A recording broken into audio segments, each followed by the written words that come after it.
on the road down 2-0, they're going to be in big, big trouble. And I don't know if they have the playoff chops to come back. So I'm very concerned for them. Well, and you talk about scheming. I mean, who's going to out-scheme Greg Popovich? The guy is a really good coach. Outside of all of the fact that he had Tony Parker and Tim Duncan and Ginobili and, really great players for a long time. Even Kawhi has an NBA championship when he was with the Spurs. So Popovich obviously had a lot of good players. But he had a lot of good players and kept a good coaching scheme together for 2 decades. I think that was what was interesting for the Nuggets going into this series, is that we didn't really talk about the Spurs a whole lot throughout the season. In fact, we at one point thought they might miss the playoffs. Then they just kept climbing and climbing and climbing. No one was really talking about them. They easily made it into the Western Conference playoffs, really, if you talk about the teams that were fighting and scratching to make that 7th and 8th seed. And then they go out and do this to the Nuggets, and it's like, I don't think you should mess around with the Spurs. That's just, I agree with you. They're just kind of crazy that way, and they hang around. I got to say, though, just kind of as an offhanded comment, wouldn't it be somewhat hilarious if DeRozan makes it further in the playoffs with these Spurs that no one talks about than Kawhi does with the Raptors? Oh, man. And then you got Lowry, who was the guy that was kind of the 1-2 punch, his sidekick in Toronto. He goes scoreless in game 1. And then here's DeRozan with the Spurs. So, yeah, DeRozan was probably the happiest guy that the Lakers didn't make the playoffs just so he didn't have to get knocked out by LeBron again. Because it seemed like that was his kryptonite. They just could never get past LeBron. And then he goes to the West, and lo and behold, here comes LeBron to the West. Of course, DeRozan ended up getting traded. He didn't go there because he wanted to. Right. I think the other big story, Eric, was a team that I had in the notes initially when I was writing things up about the Warriors, how good they looked in game 1. They did what we talked about. They came out, they just stepped on the gas. They kind of took that authoritative role as the number 1 seed in the West, and they weren't going to mess around with this Clippers team. And really, in game 2, through about 36 minutes of that game, it looked like, man, this team is just, they're on top of their game right now. And they give up a 31-point lead and get beat. Oh, and by the way, Boogie Cousins is gone what looks like for the entire rest of the playoffs. So all of a sudden, Golden State now, what looked like in game 1, we talk about not overreacting. They're sort of the opposite because they came out, they give up a 31-point lead. It seems like Patrick Beverley's in everybody's head. Now Boogie Cousins is hurt. Yeah, the Warriors are always good for that at least once or twice throughout the regular season, giving up a big lead like that. I was a little surprised to see that in the playoffs. I'm not going to lie. And with Boogie going down, like you said, that's a huge story for a number of reasons, not just for this Warriors team, although we've obviously seen them win NBA championships without Boogie Cousins in the past, and I think they're just going to have to do it again without Boogie Cousins. But there's a big deal for Boogie. Yeah, boy, guy has been through a lot as far as, I know, again, we talked about Tiger's self-inflicted wounds. Boogie has some of those as well, but he also had an unfortunate Achilles tear, tough injury to come back from. He did that. He was playing well. I thought he had a really nice season here in the second half. It was productive. He played his role on that team. He would have been valuable for this Warriors team in whatever role that Steve Kerr put him in throughout these playoffs, and now he's gone. And now for him, what does that mean for his contract? As you looked into and found out, it looks like he's probably going to be back for the beginning of next season. But I don't know if that's a guy that I really stretch for and pay a big money to. So I think this costs him in the long run, and it might cost him an opportunity to play for a real contender that was going to shell out some money for him. Yeah, nobody's going to feel sorry for the Warriors losing a guy. That's the one team that is never going to get sympathy. I'm not. Yeah, you're not going to give them sympathy, and no one else is either, because this is a team that has an abundance of riches when it comes to all-stars. Boogie falls in their lap. Yeah, nobody's going to feel bad for him, but they did sign Bogut, so they do have some help that's waiting there. Taking it back to Boogie, this was a guy that we even brought up last week, talking about what the Lakers could potentially do. Like, Boogie might be a name that's out there. Now you start to wonder, coming off an Achilles injury, now 1 year removed, or it'll be a little over a year, probably close to a year and a half since the injury actually happened. Now he's got a torn quad. How much money is a guy like Boogie? How much can we really put in? Maybe it works out in the Lakers' favor or a different team. It doesn't have to be the Lakers, where you get another team that's sort of a contender or a fringe contender that maybe they get him on the cheap. Maybe they get him for 10, 12, 15 million a year versus 25 to 30 million a year, depending on what kind of deal he was going to sign. Maybe the Lakers or somebody's thinking, okay, we can give this guy a 2-year deal worth $55 million with a third-year option, something like that. Now maybe it's 2 and 40, 2 and 30, something like that. So maybe you do get the guy at a discount, but at what point does just his injury history start to mount up to the point where, all right, can we really put a guy that's been off the court this much over the last 3 years, really? Can we really trust him and put him with a guy like LeBron who just missed a third of the season? I don't know if necessarily that works. So then you start to think about teams and the way these NBA teams are spending and how some of them are trying to save their cap space. Do you really want to invest in a guy like Cousins who's injury prone and he's not shown himself to be the most stable guy, especially for locker rooms and coaching staffs? And this was going to be his big sort of redemption tour and renewing his name and the faith of why you should put your money in him. And now he's hurt again. So yeah, it's huge for him because this was going to be this playoff run. Everything he was going to do was about this playoff run and trying to get a ring and try to change sort of the tenure of his name and his reputation around the league.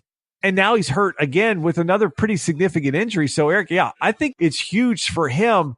But from the Warriors standpoint, Eric, when you think about their biggest competitor, if they get through round one here, which I think we both think they will, but now the Rockets, they're going to have to play them in round two this year. And you start to think about it going forward because the NBA doesn't reset. So you could get either Nuggets, Spurs, or Blazers, Thunder. One of those four teams is going to be in the finals. Warriors Rockets could be your round two matchup because the Rockets looked extremely good versus Utah. Oh, for sure. I think that's an excellent point. The way the NBA playoffs work out, I think the Warriors have a tougher path through the West this year for sure. But I think they still make it. I think this is just a team that rallies around the fact that their core at this point, the guys that have done all of the damage for the past 3 to 4 to 5 years in Curry, Thompson, and then now obviously Durant, but then Draymond, these guys are fine. They know that they've lost something in Boogie, but I think they're fine. I think they ultimately still would beat the Rockets, and I think they still would beat anybody coming out of the West. Justin, I was going to ask you before we leave the NBA segment, now that we've kind of reacted and hopefully not overreacted to game ones and the game twos that are going on, do you think any of the higher seeds, the 1 through 4s in either the East or the West, have a chance to lose their series and be out of the playoffs? Or do you think that this might be a year where all of the top seeds have a clean sweep into the next round? I think the Nuggets are the team. I think they're the team to watch in this series. And it's not based off their talent or that I don't like them. I think they're a fun team to watch. And I love Jokic. If you go back to our show in 2017, I was talking about Nikola Jokic, how good he is and how fun he is to watch. But I just think the Spurs are a bad matchup for them. I think they literally, outside of maybe Rockets, Warriors, any of the other 5 teams, they would have had much better first round matchup with and kind of get their feet wet versus going against a team that's just got guys with so much playoff experience and a coaching staff with so much playoff experience and how to get guys ready. So that's the team I think that could be in the biggest trouble. The Bucks are fine. I think the Raptors will be fine. I've definitely got some concerns about Philly. They played much better in game 2, but now they have to go on the road. So I want to see what they look like there. And I thought the Celtics are going to, I don't see the Pacers giving them any issues. I just think their offensive issues are too bad. Warriors, I think, will come back and play well. They seem to be a team that when they falter, they come back and respond pretty well. And then I think, again, Blazers, we talked about them. I think they'll be fine. And I think the Rockets will win in maybe, I think it's probably a better chance for a sweep, but I'll give Utah 1 at home because the Rockets will probably have a poor shooting night at some point, as many threes as they chuck up. But yeah, I think Denver's the team to watch. When you talk about those top 4 seeds and who could be in trouble, it's Denver for me. I'm with you. I think ultimately the higher seeds move on. I think Denver is a casualty in this. And I think we see some fireworks here in round 2 of the NBA playoffs because then you're going to have 8 of the best teams by record and by seed going for their respective conference championships and a chance to go to the NBA finals. I think it could actually bring a lot of eyeballs to the sport. And we talked about it. There's a lot of interest come NBA playoff time. The season does drag on a little bit, although the Major League Baseball has that same problem. I think the NFL is the only season that the fans genuinely wish it went all year. But the NBA playoffs are highly interesting and people really like them. So I'm looking forward to how we get through this first round, and as the top seeds start knocking off some of those lower seeds and getting into setting up those second round matchups, I think there's a lot to look forward to. Well, Eric, you talk about somebody that's got something to look forward to. That's going to be the fans of Seattle because they got their quarterback all wrapped up. And I wasn't up, Eric, on social media at 3:45 in the morning when Russell Wilson decided to announce his deal. Lay in bed and announce. Laying in bed with a pop star, and he's announcing he's got $140 million. Hey, way to become a fan favorite for the rest of us. What a great life. What a life. Oh, and by the way, he announced he had signed a 4-year, $140 million extension and chucking a $65 million signing bonus on there, making him the highest paid quarterback in the NFL.